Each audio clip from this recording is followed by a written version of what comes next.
kondisi sosial tidak ideal itu Anda masih nggak apa-apa. Tapi kalau Anda tidak makan, Anda tidak minum, kamu punya istri cerewet masih bisa hidup, punya mertua cerewet masih bisa hidup. Tapi kalau tidak makan bisa mati. Berarti penting mana istri sama makan? Penting mana? Makan. Semoga istri Anda dengar, nanti kamu disuruh makan tapi pulang deh. Islam itu makanya kalau sampai ngaji usul fikih itu ada kitab usul fikih, namanya Lubul Usul, itu terkenal sekali di pesantren itu. Itu kalau ngapresiasi keseharian itu luar biasa. Itsma min mubahin illa wa yatahaqququ bihi tarku haramimma. Karena keseharian yang mubah saat Anda lakukan itu ada kehebatan yang luar biasa, yaitu meninggalkan haram. Apa sih yang kamu punyai sehingga kamu tidak ikhlas? Uang milik Allah, energi kita milik Allah, bumi milik Allah. Kemudian kamu merasa memiliki. Merasa memiliki itu kalau dalam ilmu tasawuf sudah kesalahan kan. Bagaimana Anda punya? Coba tahu-tahu tanah itu kok milik Anda. Karena saya beli, Gus. Saya beli dari orang, dari Zaid. Padahal yang asli punya itu Allah. Apa benar kamu pernah beli sama Allah? Zaid ini pemilik nisbi, pemilik yang enggak sebenarnya kan. Ya enggak? Yang benar-benar pemilik itu Allah. Kok kamu ngerasa itu bumi kamu itu atas nama apa? Itu Allah itu punya tradisi, punya sunnah tua. Kebaikan ya dihitung, kejelekan juga dihitung. Dulu ketika Rasulullah SAW hidup bersama komunitas yang majmu', itu sebetulnya permintaannya Nabi, jangan halangi kami saat mau beribadah. Dulu sampai perang karena mereka menghalangi. Sebenarnya problem mereka wa yasudduna an sabilillah, menghalangi. Sebenarnya kalau dulu saling toleransi ya enggak ada masalah. Jadi makanya di hikam itu terkenal kata-kata manusia itu siapa? Manusia itu mangkanat mahasinuhu masawiyah fakih falatakunu masawihi masawiyah. Manusia itu orang ketika baik saja salah, apalagi pas salah. Anda benci orang, benci sekali karena dia tauhid misalnya. Jangan-jangan Allah punya rencana memberi hidayah dia, atau Allah punya rencana dari dia keluar orang-orang Islam yang soleh. Makanya ketika malakul jibal, ya Rasulullah saya disuruh Allah, terserah engkau. In syi'ta an udbiko alaihim al-akhshaben. Kalau engkau mau orang-orang yang mendustakan kamu saya hancurkan. Apa jawabannya Nabi? La, jangan. Bal arju ayyukhrijawah min aslabihim ma ya'buduwaha wa la yusyriku bihi syai'an, itu di Bukhari. Enggak, bisa saja sekarang dia kafir, anak turunnya jadi Islam. Dan betul.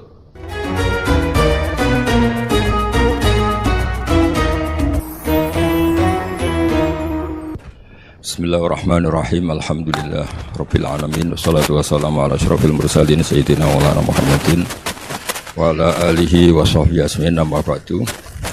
Seperti yang saya sering cerita kalau ngaji, ngatur kiai itu dosa. Tapi karena saya niat baik, sama-sama ngaji, jadi temanya bebas, waktunya juga paling lama saya ngaji paling 20 menit sampai 30 menit. Sesi jawab tanya jawab hanya 2 pertanyaan. Tidak boleh bantah, yang punya diri saya kok diatur. Ini semakin lama Anda ngatur saya semakin dosa, karena ngatur orang itu tidak baik. Apalagi ngatur kiai itu tambah tidak baik lagi. Iya toh, misalnya saya ke Jakarta, nelpon Pak Martinus, Pak sini, ya belum mesti bisa. Jadi ya sama-sama nggak mesti bisa kan. Tapi monggo lah kita cerita-cerita Islam, cerita-cerita beragama yang rileks. Kita semua tadi seperti yang dikatakan Kak Densus pernah diswani Mas Sufyan Sauri, juga beliau pernah ngaji. Sebetulnya dalam banyak hal-hal yang keseharian itu lebih prinsip ketimbang ide kita tentang hal-hal besar. Saya beri contoh, Allah itu Tuhan yang Maha Kuasa, yang menguasai alam raya ini. Kadang-kadang menjelaskan dirinya itu hanya alladzi at'amahum min ju'.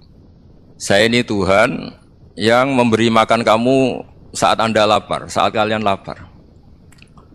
Jadi untuk beriman kepada Tuhan yang Maha Esa, kepada Allah, kamu yakin yang memberi makan kamu itu Tuhan. Apapun kecewanya Anda terhadap tetangga, terhadap negara, terhadap mertua, terhadap istri, itu kecewa Anda tidak akan mati. Tapi kalau tidak makan itu mati. Sehingga Allah mensifati dirinya kadang pakai keseharian. Alladzi at'amahum min ju'. Tuhan itu siapa? Yang memberi makan kamu ketika lapar. Tapi kamu untuk syukur itu nunggu punya istri cantik, neriman, gampang diatur, membolehkan poligami. Terus 4 istri itu neriman semua, loyal Semua itu sombong betul. Mau syukur saja kok repotnya seperti itu. Jadi mau syukur ya ada makanan dimakan. Itu kalau ngantuk ya tidur. Ayatnya wa min ayatihi manamukum billaili wan nahar. Maksud ayat Allah itu tidur. Nah keangkuhan-keangkuhan ini yang menjadikan kita itu jadi repot hidup. Wong untuk syukur kok nunggu tadi. Mertua baik, tetangga baik, istri baik. Apa saja di sekelilingnya harus baik. Nah keinginan berlebihan ini menjadikan kita lupa ada hal-hal yang paling kita butuhkan, yaitu oksigen. Kita boleh nempat di buminya Allah. Alladzi ja'ala lakumul ardo firasya. Bumi kamu tempati enak. Coba kalau gempa. Apa artinya istri 4 cantik semua kalau pas digoyang apa? Gempa. Apa artinya kamu jabat? Entah apa saja jabatannya. Kalau bumi likuifaksi, habis kamu. Kiai meskipun dai kondang umatnya jutaan, kalau likuifaksi di panggung hancur. Tapi nikmat-nikmat yang disebut Allah seperti kaji keseharian, alladzi ja'ala lakumul ardo mahda. Allah itu yang menjadikan bumi dalulan, yang mudah diinjak. Famshu fi mana dia silahkan pakai jalan-jalan. Jadi saya termasuk benar-benar kiai Jawa. Kalau kerennya kiai Nusantara atau kiai Indonesia lah. Diajari bapak saya Kiai Haji Nur Salim, diajari Mbah Maimun. Itu Islam itu keseharian. Karena ketika Anda memilih hal-hal yang serius, itu tujuan utamanya nyari ridhonya Allah. Dan ridhonya Allah bisa kamu dapatkan sesuatu yang pasti benar. Misalnya dalam sebuah hadis Sahih Muslim disebutkan, Innallaha la yardha 'anil 'abdi idza akalal akla fayahmadahu 'alaiha aw yashraba syarba fayahmadahu 'alaiha. Itu redaksinya inna itu sesungguhnya. La yardha juga pakai lam taukid, juga maknanya sesungguhnya. Sungguh-sungguh Allah sangat ridho ketika seorang hamba itu makan ketika sesuap nasi dia muji Allah, ketika minum seteguk nasi dia muji Allah. Itu kalau orang diridhoni Allah itu wali betul. Itu untuk jadi wali itu gampang. Kamu makan ridho, kamu nginjak buminya Allah ridho seneng, kamu hidup keseharian aman seneng. Nah ini supaya sampean kita semua ngaji betapa panduan Rasulullah untuk menggapai ridho Allah itu banyak yang keseharian sekali. Saking kesehariannya banyak dalam hadis dan itu sahih. Nabi menyebut hal-hal yang keseharian. Hatta ma tas'alu fi imra'atika, kamu punya uang kemudian istri kamu bisa makan itu ibadah. Bahkan sebagian ibadah itu dicontohkan Nabi yang akhirnya diprotes sahabat. Yaitu wa fi buti ahadikum sedekah, kamu menggauli istri kamu itu ya sedekah. Sampai sahabat bilang yang benar ya Rasulullah. Ayati ahaduna syahwatahu wa huwa lahu ajrun. Masa urusan biologis, urusan syahwat kemudian dia dapat pahala. Nabi menjawab, alaysa lawadhu'aha fi haramin akana alaihi wisrun. Bagaimana kalau dia meletakkan ke yang tidak benar itu kan dosa. Nah, hal-hal seperti ini yang saya ingin teman-teman semua lah, semua. Saya juga agak ingin ngaji demi Anda juga agak ingin. Itu dosa sekali ngaji kok pesanan kelompok tertentu itu enggak boleh. Islam itu untuk semua. Jadi ya cuma karena di depan saya jenengan ya seakan-akan jenengan korbannya. Itu ada ilmunya dalam usul fikih itu. Jadi orang itu harus ngaji usul fikih. Nama yang disebut, mungkin Mas Sufyan masih ingat zaman ngaji usul fikih. Nama yang disebut itu tidak jaminan sebagai prioritas perintah. Jadi misalnya gini, kebetulan yang di depan Nabi itu Abu Dzar. Nabi ya bilang, ya Abu Dzarin ini uhibbuka misalnya, atau ya Mu'ad ini muhibbuka, atau ya Abu Hurairah ini uhibbuka misalnya. Banyaklah riwayat yang Nabi nyebut ya Abu Dzarin, ya Mu'ad, ya Abu Hurairah. Kemudian misalnya Nabi meneruskan khitab, ini uhibbuka, saya mencintai kamu, fakul dubur sholatin, atau sebagian riwayat disebut fala tada'anna dubura kulli sholatin, Allahumma inni ala dzikrika wa syukrika wa husni ibadatik. Saya mencintai kamu, siapa saja, Mu'ad bisa, Budzar bisa siapa. Saya mencintai kamu, mohon kalau habis sholat kamu jangan lupa wiridan Allahumma a'inni ala dzikrika wa syukrika wa husni ibadatik. Ya Allah, tolong kami permudah supaya mudah ingat engkau. Anda tidak bisa mentang-mentang, wong nama saya Parmin, nama saya Purnomo, itu yang diperintahkan Mu'ad misalnya. Jadi yang disebut satu, tapi khitab itu untuk siapa saja. Saya teruskan ya. Jadi saya mohon semua kita melakukan kebaikan itu, kalau dalam kaidah fikih disebut al yakin la yuzalu bisyak. Banyak kebaikan yang kebenarannya itu 100%. Tidak punya efek samping ke pihak lain, ke kelompok lain, ke komunitas lain. Itu tadi misalnya Anda makan, dan itu murah sekali, hanya butuh satu piring. Setiap punyaan kamu muji Allah, setiap minum kamu muji Allah. Itu redaksinya Rasulullah SAW disebut Allah sangat ridho ketika seorang hamba makan, kemudian dia memuji Allah. Atau minum, kemudian dia muji Allah. Logikanya gampang, negara seperti ini yang kamu harapkan bentuknya kayak apa, mertua, ipar, komunitas, tetangga, itu nyata terjadi itu kan belum pasti. Sementara yang mesti terjadi adalah kamu butuh makan, kalau tidak mati. Butuh minum, kalau tidak mati. Butuh bumi yang nyaman ditempati, kalau tidak kita juga mati. Sebab itu Allah kalau menyebut nikmatnya itu hal-hal yang keseharian. Alladzi at'amahum min ju'. Allah itu siapa? Allah itu yang menciptakan kamu bisa makan. Tidak berlebihan, Allah itu yang menciptakan kondisi sosial itu ideal. Zaman Nabi itu ya ada orang munafik. Orang-orang pilihan Allah itu juga diuji orang sekelilingnya yang macam-macam. Semua diuji sesuai konteks zaman dan waktu. Nah, tapi ada ibadah-ibadah yang selalu disarankan Nabi. Sampai Nabi itu pernah ditanya, Ayul Islam ya khairun ya Rasulullah, Islam terbaik itu gimana? Jawaban Nabi itu unik. It'amu to'am, Islam terbaik itu ya makan-makan, santai-santai. Ketika Allah menyebut beberapa kebaikan, falak tahamal aqobah, wa ma adrokan apa? Mal aqobah. Terusannya apa? Fakku rokobah. Terusannya apa? Au it'amun fi yaumin di masgubah. Ya itu acara makan-makan itu juga Islam. Kenapa? Ya bayangkan kalau tidak ada makanan, kita mati kan? Kondisi sosial tidak ideal itu Anda masih gak apa-apa, tapi kalau Anda tidak makan, Anda tidak minum, kamu punya istri cerewet masih bisa hidup, punya mertua cerewet masih bisa hidup, tapi kalau tidak makan bisa mati. Berarti penting mana istri sama makan? Penting mana? Makan. Semoga istri Anda dengar, nanti kamu disuruh makan tapi pulang deh. Itu kalau dibahasakan makan masih memahami. Penting mana nasi satu piring dengan istri. Enggak ada nasi mati, enggak ada istri belum mati. Penting mana? Gak berani jawab kan? Nah, ternyata Anda ada garang kan di depan istri. Jadi saya mohonlah, mungkin Mas Sufyan Sauri tadi yang bisa bantulah. Teman-teman tuh ngaji yang keseharian saja. Karena kita nyari ridha Allah itu berdasar firman Allah. Dan firman Allah itu menyebut keseharian itu riang, gampang. Yaitu tadi misalnya wa min ayatihi manamukum billaili wan nahar. Termasuk ayat-ayat Allah itu kamu tidur. Maka dulu itu ada guyonan, ada tokoh Mu'tazilah, kelompok dalam Islam yang berpikir manusia itu bisa menentukan ikhtiarnya sendiri. Karena saya bisa duduk, ingin berdiri, berdiri. Karena kelompok ini enggak terima kalau semua kehendak Allah, nanti bagaimana kalau semua kehendak Allah kok ada hisab, ya ada sanksi. Lucunya itu, dia akhirnya, ini cerita ya, mencintai seorang perempuan, cantik sekali. Dan itu dia menjadi ahli sunnah itu oleh hal-hal yang sepele. Karena istrinya cantik, ya namanya suami istri itu hubungan intim. Terus ditanya, Mas, masih ingin lagi? Masih. Silahkan diulang lagi. Wah ya tidak bisa. Katanya manusia bisa menentukan yang diinginkan. Itu tobat itu. Itu nggak bisa ditobatkan Mas Sufyan Ats-Tsauri. Orang cantik yang mudah nobatkan orang itu orang cantik. Segampang itu.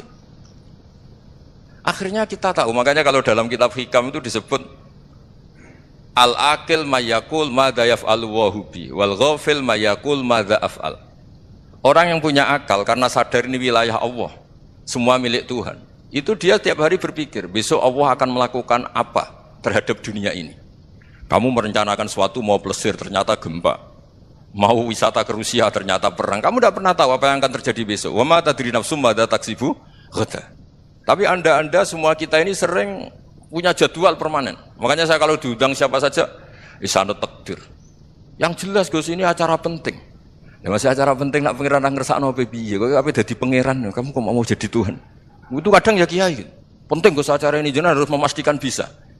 Loh kamu itu yang ngajarin tauhid, sesuatu itu biadillah kok bilang-bilang apa pasti. Kalau maksa terus tak tobatkan loh kamu kata saya itu. Ya kalau gitu Gus bilang insyaallah. Wah itu hati saya, fisik saya, roh saya sudah bilang insya Allah. Tidak usah kamu latih kata saya. Nah hal-hal tauhid keseharian itu gampang sebetulnya. Wal ghafil yaqulu madza af'al. Tapi orang yang lupa Allah dia setiap hari bilang, besok apa? Kita bisa melakukan apa? Seakan-akan dia itu aktor, dia penting, dia subjek permanen, dia. Padahal kita ini hanya objek kehendak Allah Subhanahu wa taala.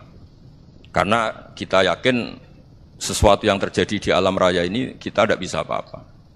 Makanya saya sering ngaji, sering bilang saya, ketika Anda mensifati Allah, Dia yang menghidupkan. Sudah itu tanamkan, sehingga ketika kita mati, santai saja. Kenapa santai? Allah punya cara menghidupkan kita. Zaman kita hidup juga gak tahu caranya ngelola jantung, ngelola paru-paru. Kamu juga gak tahu ngelola oksigen yang tidak beracun, tidak ngandung polusi. Tahu-tahu hidup. Gak ingin tua ya tahu-tahu tua, gak ingin mati tahu-tahu mati. Selama ini kita hidup juga gak tahu apa sebetulnya. Hanya gaya tok, punya jadwal, punya planning. Kalau kamu bisa menentukan pilihan Anda, pasti Anda istrinya cantik, 4 neriman semua, kona'ah semua. Nyatanya enggak kan? Ada 1 jelek, cerewet. Wah itu kan, nyatanya enggak bisa apa-apa Anda kan? Dan kamu bawa mati lagi. Nah, itu kan, istri Anda juga gitu, punya keinginan, punya suami yang ganteng, yang jabat, yang neriman, yang enggak poligami. Ya enggak kesampaian juga. Kalau kita ngitung tingkat kegagalan kita itu gagal terus. Ya kan? Nah, terus ingat Allah, madza yaf'alu Allahu bi. Orang yang punya akal selalu berpikir Allah itu menghendaki apa terhadap saya. Sama-sama orang itu. Ngelihat orang yang serius, itu kata Anda itu pemikir berat, serius. Senang punya tokoh yang merengut karena kamu anggap serius. Tapi sebagian orang menganggap orang yang serius itu wong merengut, wong masam, wong muka kok ditekuk. Jadi sama itu hati ya muqallibal qulub tsabbit qalbi ala dini, karena kita enggak tahu cara berpikir kita tentang orang lain, tentang sekeliling kita. Misalnya kita orang baik yang jenis ngrumat fakir miskin. Ada orang bangun masjid mewah itu janggal. Apa artinya masjid mewah kalau banyak orang kelaparan? Tapi kalau yang jenis pendidikan apa artinya masjid mewah kalau enggak bisa ngaji? Nanti yang jenis infrastruktur apa artinya ini kalau semuanya punya sudut pandang yang berbeda-beda. Dan Islam mengapresiasi semua kebaikan. Tapi katakan semua kebaikan itu adalah kehendak Allah Subhanahu wa taala. Karena apapun baik Anda itu pakai fasilitas yang diberikan oleh Allah Subhanahu wa taala. Sehingga ini yang disebut qulillah tsumadarhum fi khawdihim yal'abun. Ya kembali tadi ke tema-tema bahwa keseharian Anda ini sudah Islami. Saat Anda tidak bisa melakukan apa saja. Saya sering ada jenazah, biasanya kalau tetangga meninggal saya sering disuruh ngelepas. Saya bilang orang ini baik karena sering ngelamun di rumah, sering nganggur di rumah. Ditanya sama anaknya, kenapa Gus nganggur baik? Ya kalau dia nganggur artinya juga enggak berbuat sesuatu yang maksiat kan? Ya kan, orang nganggur di rumahnya ya enggak bunuh orang, enggak maling, enggak korupsi, ya namanya nganggur di rumah. Lah cuma istri cara pandang nganggur enggak menghasilkan uang gitu. Tapi juga enggak menghasilkan kriminal kan? Jadi sebenarnya Islam itu makanya kalau sampai ngaji usul fikih itu ada kitab usul fikih namanya Lubul Usul, itu terkenal sekali di pesantren itu. Itu kalau ngapresiasi keseharian itu luar biasa. Izma min mubahin illa wa yatahaqqaqu bihi tarku haram mimma. Karena keseharian yang mubah saat Anda lakukan itu ada kehebatan yang luar biasa, yaitu meninggalkan haram. Makanya dulu banyak orang-orang alim ketemu temannya itu guyon sampai semalaman. Itu biasanya yang semangat Islam itu kiai kok udah tahajud, kiai kok udah witir. Orang yang sedang mapan uangnya banyak, malam itu udah kelayaban itu sudah luar biasa. Melawan nafsu supaya tidak maksiat itu sudah luar biasa. Supaya lupa guyon sama temannya semalaman sampai subuh. Gojlok-gojlokan ngenang zaman miskin, zaman kuliah gak jelas, zaman apa. Melihatnya jangan tarkut tahajud. Seperti ini meninggalkan tahajud, tapi meninggalnya ini talkul muharramat. Jadi kayak apa hebatnya? Sehingga Imam Ghazali punya riwayat yang agak unik. Hatta takuna ibadatu akhiri hadil ummah iku an-naum. Sehingga suatu saat ibadah terbaik umat ini itu tidur. Itu kan riwayat kontroversi. Ketika Imam Ghazali tanya, kenapa iya? Kenapa kamu mulai keluar dari rumah itu sudah banyak maksiat? Melihat perempuan yang enggak mahram, melihat fenomena. Tapi kalau kamu tidur itu enggak melihat apa-apa. Tapi juga kamu jangan menganggap tidur itu ibadah betul. Saatnya melakukan fardu ain malah masih tidur. Tapi itu sudut pandang yang menjadikan kita Islam itu gampang. Jadi saat Anda tidak bisa aktivitas apa-apa, misalnya ada beberapa orang yang lumpuh. Lumpuh itu memang nggak bisa Jumatan, nggak bisa ibadah, tapi dia juga nggak bisa maksiat. Tidur itu memang Anda saat itu tidak bisa tahajud, tidak bisa witir, tapi saat itu ada zina, ada maling, tidak gosipkan orang, tidak bully orang, tidak menanamkan kebencian, tidak hasud. Sehingga tidur menurut Allah Ta'ala wa min ayatihi manamukum billaili apa? Wanahar. Karena di tidur itu selain ada unsur istirahat, jaga stamina, juga ada unsur meninggalkan beberapa keburukan. Nah saya mohon ibadah yang keseharian ini kita jaga. Supaya kita semua baca ayat itu fasih. Fasih itu tertanam di hati. Allah itu siapa? Alladzi at'amahum min ju'i wa amanahum min khauf. Dan Allah kalau cerita di Quran itu anna sababnal ma'a sabba tsumma syaqaqnal ardha wa syaqqa fa ambatna fiha habba wa inaba wa qadba wa zaituna wa nakhla wa hada'iqa hulba. Kamu tahu saya ini siapa kata Allah? Saya ini adalah Tuhan yang menurunkan air, kemudian ada tanaman banyak. Habba wa inaba wa qadba, ada zaitun, ada tin, kalau orang Jawa mungkin ada tela, ada padi, ada mangga, ada pisang. Sudah. Wa inaba wa zaituna wa nakhla wa hada'iqa hulba, ada perkebunan yang lebat. Tujuannya apa? Mata Allahkum, silahkan kamu pakai, kamu nikmati. Tapi karena kadang kita ini punya ide-ide besar. Tadi untuk syukur saja nunggu punya istri riman, rumah baik, tetangga baik, komunitas baik, semuanya baik baru syukur. Lama-lama nanti ada di surga, syukurnya nunggu surga paling kelas A. Itu sudah ada yang menghuni Rasulullah, kamu nggak boleh di situ. Masa untuk syukur saja? Repotnya Masya Allah. Jadi mohonlah Quran yang kalau Anda hafalkan juz sama itu kan ada ayat-ayat yang kayak tadi. Ya, fal yang dzuril insanu ila ta'ami. Coba lihat apa yang kamu makan ya, dari mana? Dan untuk mempertahankan hidup kamu keseharian. Jadi jangan kira ibadah itu harus membentuk komunitas yang versi Anda. Ibadah itu harus hal yang mulu-mulu. Kesehariannya Anda alami. Loh ini saya tidak bikin-bikin. Saya ngaji bukan karena berdasar pesanan. Itu ayat yang saya baca kan betul ada ayatnya kan. Fal yang dzuril insanu ila ta'ami. Anna sababnal ma'a sabba thumma syaqaqnal ardo syaqqa fa ambasna fiha habba wa inaba wa qadba wa zaituna wa nakhla wa hada'iqa ghulba. Terusannya apa? Mata'al lakum, silakan kamu nikmati. Mata itu silakan kamu nikmati. Ya kayak sampean dikasih hidangan ya makan. Ya sudah makan. Habis makan ya minum. Habis itu ngantuk ya tidur. Ya sudah normal-normal saja. Kayak apa indahnya Islam. Tapi Anda mencari Islam yang gimana lagi? Nah itu yang diajarkan guru-guru kita, diajarkan sanad kita sampai Wali Songo, sampai Rasulullah SAW. Bahwa pada akhirnya ada jihad, ada perang. Itu dulu memang perang, bukan membunuh, beda. Dulu kita dijajah Belanda ya perang, dan itu normal karena kita dijajah. Jadi ketika orang lain ingin baik sama kita, wa in ahadum minal musyrikin astajaruka ya fajirhu hatta yasma'a kalam Allah. Kalau mereka ingin baik ya kita baik. Makanya ada istilah musta'man, mu'ahad. Kalau mereka ingin damai, berdampingan dengan kemajmukan ya itu yang lebih baik. Karena memang Islam menghormati proses perdamaian. Wa in janahu nawa lisalmi ya fajnah lah. Kalau ingin damai ya kita harus damai. Jadi andai kan dulu Belanda datang ke Indonesia kok minta besanan itu. Ya mungkin kita juga senang karena memperbaiki hidung kan kalau minta besanan itu. Nah tapi wong jajah dulu itu kan masalah kan? Apa? Masalah kan?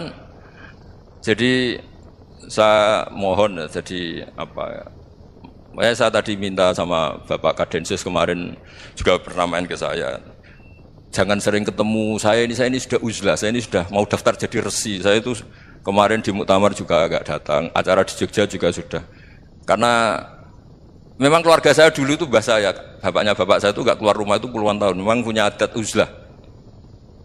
Ya makanya ngaji saya ngaji aja yang gampang-gampang aja, yang nggak orderan, yang nggak pesenan ngaji aja dulu yang gampang. Saya ikhlas, yakin betul saya ikhlas. Ikhlas itu menurut saya itu roh. Orang nggak ikhlas menurut saya itu orang aneh. Ikhlas itu gampang, sudah saya bilang. Kalau kamu yakin ilmu itu milik Allah, ngasihkan juga ikhlas itu milik Allah. Apa sih yang kamu punyai sehingga kamu udah ikhlas? Uang milik Allah, energi kita milik Allah, bumi milik Allah. Kemudian kamu merasa memiliki. Merasa memiliki itu kalau dalam ilmu tasawuf sudah kesalahan kan. Bagaimana Anda punya? Coba tahu-tahu tanah itu kok milik Anda? Karena saya beli, Gus. Saya beli dari orang, dari Zaid. Padahal yang asli punya itu Allah. Apa benar kamu pernah beli sama Allah? Zaid ini pemilik nisbi, pemilik yang enggak sebenarnya kan. Ya enggak? Yang benar-benar pemilik itu Allah. Kok kamu ngerasa itu bumi kamu itu atas nama apa? Coba. Milik kan harus beli atau dikasih. Tidak semua kan? Nah, makanya terus famshu fi manakibiha, dan Allah menyebutnya, sudah saya ini yang menciptakan bumi. Waladzi ja'ala lakumul arda dalulan. Dan Allah menyebutnya sederhana, famshu fi manakibiha, silakan jalan-jalan. Terusannya apa? Wa kulu mirizki, silakan makan-makan. Jadi Islam itu ya makanya kiai-kiai itu ada acara makan, sampai ada guyonan fikuli makanin makan di setiap tempat ya makan. Nggih ngoten nggih, pokoke sing gampang-gampang mawon nggih. Nggih Mas Sufyan nggih sing gampang-gampang mawon nggih. Assalamualaikum warahmatullahi wabarakatuh. Nah, yang saya ingin tanyakan, bagaimana kita memupuk konsep persaudaraan tanpa memandang kepentingan duniawi? Bismillahirrahmanirrahim. Ya yang rileks saja ya. Saya pernah ketemu orang yang pakaiannya itu enggak, mungkin kalau orang syariat bilang enggak syar'i lah, pakai pakaian yang tidak syar'i. Tapi dia muslimah, dia ke masjid. Saya ditanya sama seseorang, Gus kok sama orang gitu mau bertemu gitu. Karena terus saya bilang, kenapa? Dia pakaiannya ada islami gitu. Oke, dia tidak pakaian islami itu nyata, tapi dia ke masjid itu islami, tetap sholat itu islami. Ketika dia ingin sholat dan tetap sholatnya pakai takbir, pakai rukuk, pakai sujud itu islami. Wong setelah di masjid ya pakai mukena, pakai. Kalau sama-sama nyata, Anda kan boleh ngingat sama-sama yang fakta. Gitu. Dia punya kesalahan dalam berpakaian, dia punya kebenaran dalam sujud, dalam rukuk, dalam ibadah. Dan itu tradisi Quran. Quran ya cerita faman ya'mal mithqala dzarratin khairan yarah wa may ya'mal mithqala dzarratin syarran yarah. Apa susahnya sih ingat dua-dua sisi itu? Sama bernegara atau bertetangga, kita bayangkan jangan bernegara dulu, terlalu luas, bertetangga saja ukuran. Karena nanti sama, bernegara sama bertetangga itu hadisnya sama. Kita di kampung itu ya ada masjid, dan orang-orang yang enggak sholat juga nyumbang masjid. Bahkan ada yang nyumbang masjid banyak terus tidak sholat, karena keramik saya sudah sholat katanya. Saya pernah ketemu orang model gitu itu ya ada. Jadi, tapi ada juga yang sholat terus tapi nggak pernah nyumbang masjid. Ya orang banyak. Intinya itu Allah itu punya tradisi, punya sunnatullah. Kebaikan ya dihitung, kejelekan juga dihitung. Dulu ketika Rasulullah SAW hidup bersama komunitas yang majmu', itu sebetulnya permintaannya Nabi, jangan halangi kami saat mau beribadah. Dulu sampai perang karena mereka menghalangi. Sebenarnya problem mereka wa yasudduna an sabilillah, menghalangi. Sebenarnya kalau dulu saling toleransi ya enggak ada masalah. Artinya ketika Anda ingin sholat di Indonesia enggak dihalangi, ingin pengajian enggak dihalangi, sebenarnya ini enggak ada masalah. Ya, soal ada kebaikan, ada keburukan ya mulai Nabi Adam sampai sekarang sampai kiamat. Itu cara pandang. Jadi cara pandang kita terhadap orang lain itu harus hal-hal yang nyata. Kalau kesalahan mereka nyata, kebaikan mereka juga nyata. Kenapa kita hanya ingat sisi yang jelek, tidak ingat sisi yang baik? Saya sering cerita ke santri-santri saya, bahwa setiap saya pengajian diundang orang di mana-mana itu saya mesti istighfar. Karena nggak ada pilihan. Saat saya datang ke pengajian di Sulawesi, misalnya saya tinggal ngaji di sini. Saat saya ngaji di sini, ninggal undangan yang di sana. Hidup itu tidak banyak pilihan, meninggalkan kebaikan, melakukan kebaikan. Artinya gini, dalam kebaikan saja ada kebaikan yang ditinggalkan. Apalagi dalam kejelekan. Makanya di sini ada pepatah terkenal dalam ilmu tasawuf itu. Wastighfaruna yahtaju ilal istighfar. Saat Anda baik saja butuh istighfar. Bapak saya kalau guyon gini, Mas Sofyan. Ada imam istiqomah jadi imam masjid sampai tua sampai batuk-batuk. Itu bagus istiqomah. Tapi itu masalah kata bapak. Akhirnya enggak kaderisasi katanya. Itu istiqomah apa enggak mau diganti orang lain katanya. Ada kiai dai di mana-mana. Itu mesti orang muji, oh itu dai di mana-mana, laris enggak pernah di rumah. Pondoknya pasti bubar itu karena ditinggal. Jadi kebaikan seperti ada orang sering sowan kiai. Wah itu malah lebih masalah lagi kan. Kadang kiainya pas istirahat, yang disalamkan template uang jatah susu anaknya.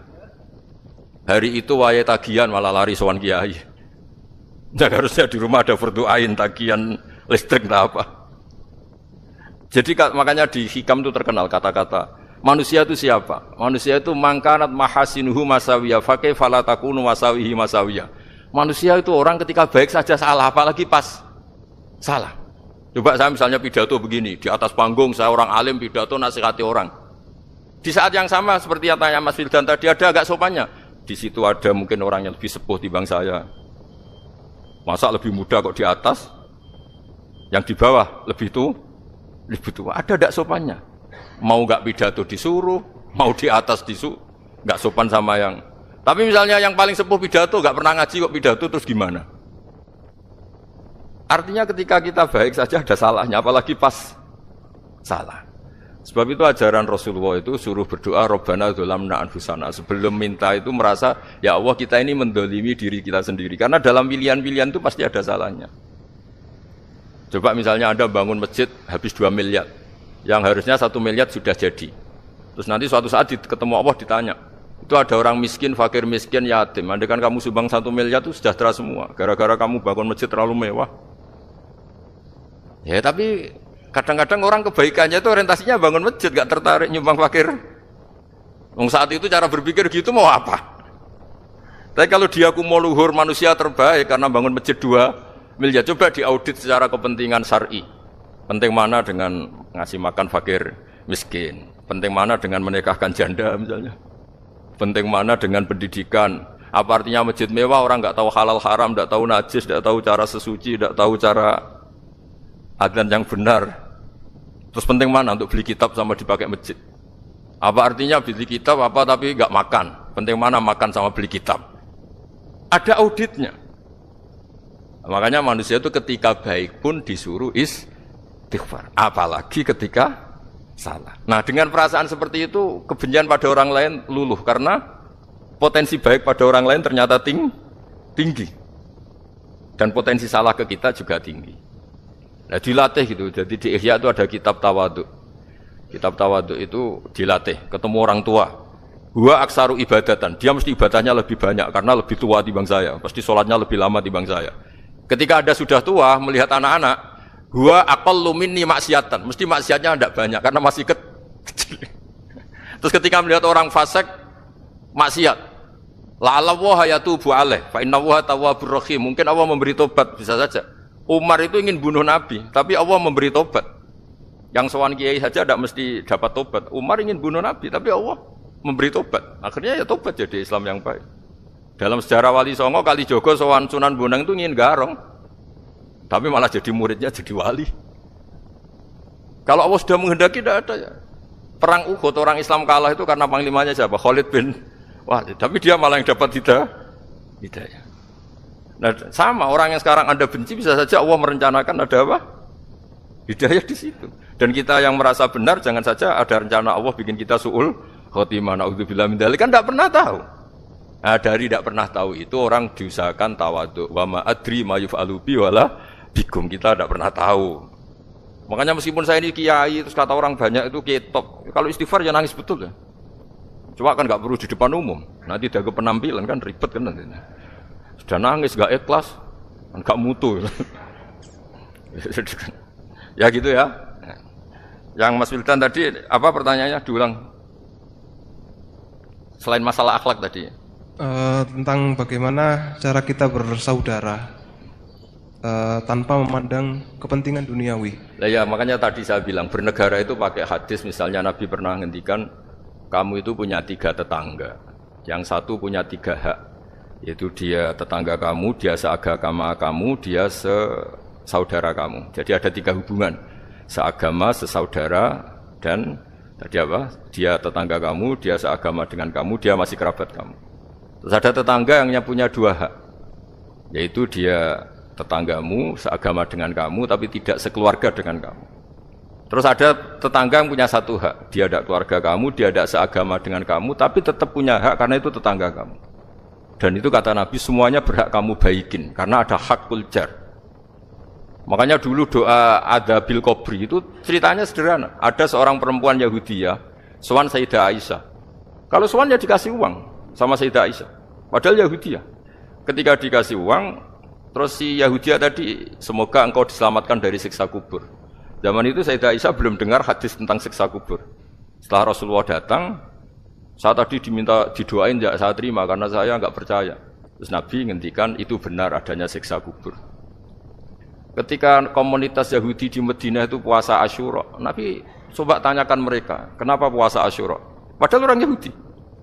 Oh, terus setelah ditanya, Yaumun najjawahu fihi Musa, itu hari di mana Allah menyelamatkan Nabi Musa, kata orang Yahudi. Terus kata Rasulullah, nahnu ahaqqu bi Musa, saya juga berhak menghormati Musa. Kemudian Nabi puasa.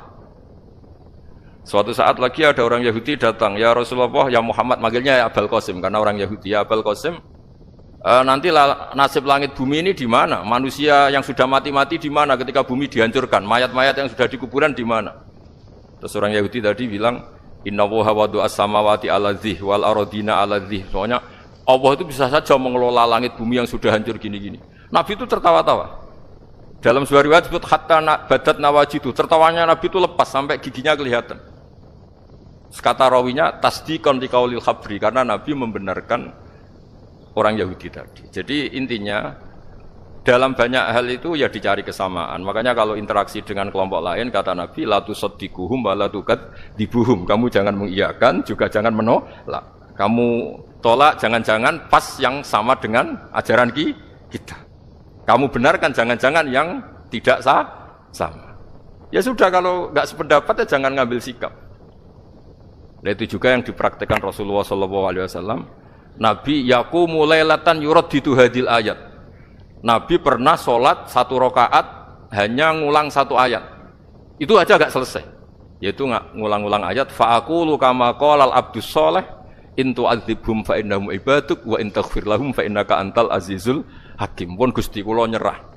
Semua ini hamba jenengan, monggo jenengan napakno sing duwe jenengan. Intinya itu ini wilayah jenengan, ndak wilayah saya. Nah, kadang-kadang kita sebagai manusia itu jumawa seakan-akan itu wilayah kita. Kita nyiksa terserah kita, mengampuni ya terserah kita. Padahal tidak milik kita. Dunia ini milik Allah Subhanahu wa ta'ala. Makanya yang terakhir saya ijazahkan ijazah bapak. Bapak saya itu orang hafal Quran, alim tapi lucu, senengannya guyon. Kalau ngajarkan saya tauhid, tasawuf itu gampang. Hak, kamu punya tetangga, punya Innova. Terus kamu berpikir, kamu miskin berpikir. Itu pajaknya aja berapa? Kalau bannya sudah halus itu gantinya kayak apa, kalau rusak kayak apa. Terus kata bapak, orang melok duwe kok mikir, dia ikut punya kok mikir.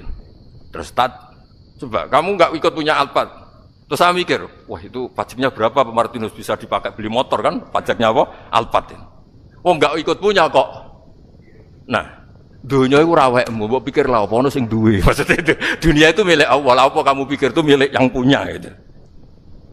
Nah, itu yang dimaksud dalam ilmu tasawuf, da'it tadbir fama qoma bi ghairuk la tuqim bihi nafsak. Sudah kamu tidak usah ikut campur, itu wilayahnya Allah gitu, karena wong enggak ikut punya kok ikut mikir. Anda benci orang, benci sekali karena dia tauhid misalnya. Jangan-jangan Allah punya rencana memberi hidayah dia. Atau Allah punya rencana dari dia keluar orang-orang Islam yang soleh.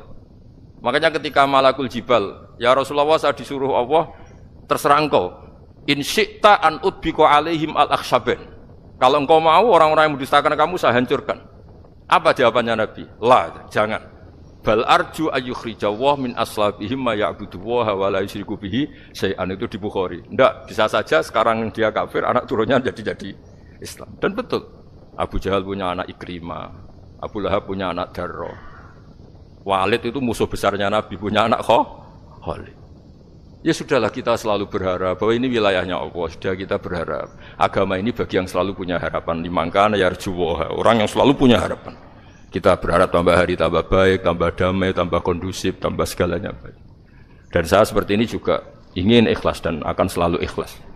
Ya, saya sering bilang kalau pejabat mau sini itu sering tak ngel-ngel. Saya ini sudah ingin Indonesia itu baik itu tanpa diminta. Kalau diminta itu malah seakan-akan saya belum melakukan, kan?